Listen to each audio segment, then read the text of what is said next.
Загрижувачки се податоците за менталното здравје на децата, велат операторите на телефонската линија Ало Бушевко, кои алармираат за зголемен број повици и самоубиствени мисли. Страв, вознемиреност, гнев и загриженост за себе се најчестите причини поради кои децата се јавувале. Според податоците на годишниот извештај, линијата обслужи 208 повици, помагајќи вкупно на 222 деца и млади лица.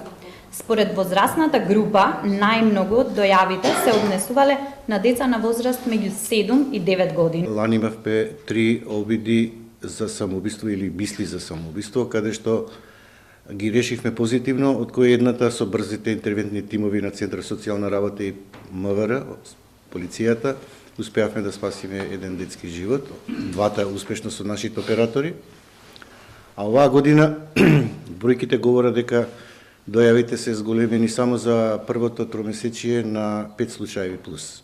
Директорот на првата детска амбасада Меѓаши, Драги Змијанац, остро критикуваше дека институциите не реагираа соодветно, иако биле предупредени за потребата од јасни протоколи за постапување во случаи со самоубиствени мисли.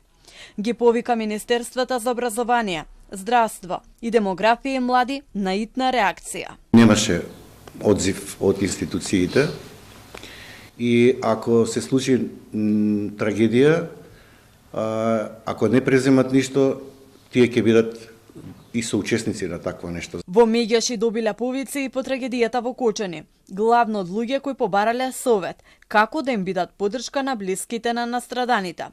Тимот посетил и средно училиште во градот за да даде психосоцијална поддршка. И покрај 3 децении постоење, линијата Ало Бушевко се уште не е дел од мрежата на национални соцлинии, поради како што велат од Меѓаши, системски пречки.